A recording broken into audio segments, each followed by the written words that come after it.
Hello दोस्तों, hello viewers, hello बच्चों, छोटे छोटे बच्चों, क्या हाल है आपके? सब ठीक है? Very good, okay. तो आइए, गौतम की ज्ञानशाला में आपका स्वागत है। मैं आपका होस्ट और आपका दोस्त गौतम चतुर्वेदी आज एक नई चीज लेके आया हूँ जिसकी हम बात करेंगे, लॉज ऑफ एक्सपोनेंट्स। ठीक है, आज हम ज्ञान लेंगे लॉज ऑफ एक्सपोनेंट्स का। तो चलिए ज्ञान लेते हैं लॉज ऑफ एक्सपोनेंट्स का। तो बेटा, अगर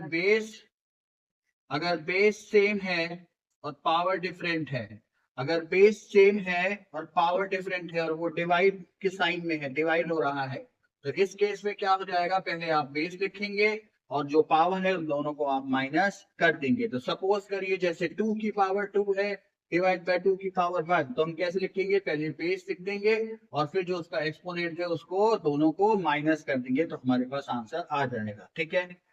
दूसरा, अगर बेस सेम है पावर डिफरेंट है मल्टीप्लाई कर रहे हैं, अगर बेस सेम है पावर डिफरेंट है मल्टीप्लाई कर रहे हैं, तो इस केस में हम क्या करेंगे?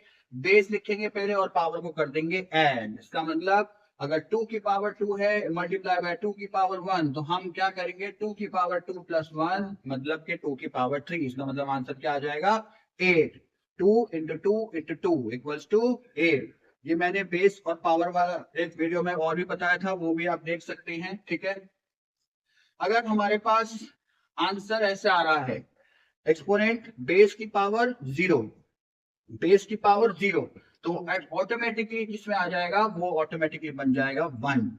तो आपको कुछ नहीं करना है, अगर बेस की पावर जीरो आ रहा है तो उसकी जगह आपको बस 1 लिख देना है। ठीक है। अगर बेस की पावर 1 है तो ऑटोमेटिकली आप बेस को एज इट इज लिख देंगे। तो ये कुछ लॉज ऑफ एक्सपोनेंट्स थे जो बहुत इंपॉर्टेंट है, ये आपको दिमाग में रखने पड़ेंगे। अगर बेस सेम है पावर डिफरेंट है डिवाइड हो रहा है, तो बेस लिख के पावर को हम कर देंगे माइनस। ठीक है। अगर बेस सेम है पावर डिफरेंट है मल्टीप्लाई हो रहा है, तो बेस लिख के हम पावर को कर देंगे ऐड।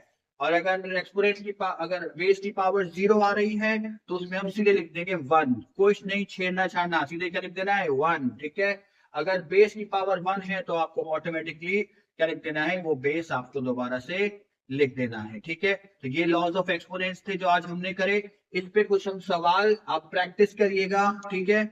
अच्छे से आएगा। अगर अच्छे से समझ में आया हो तो चैनल को सब्सक्राइब करिएगा, कमेंट करिएगा। अगर फिर भी नहीं समझ में आया हो तो प्लीज कमेंट करिएगा, मैं ये आपको दोबारा समझा दूंगा। Okay, thank you.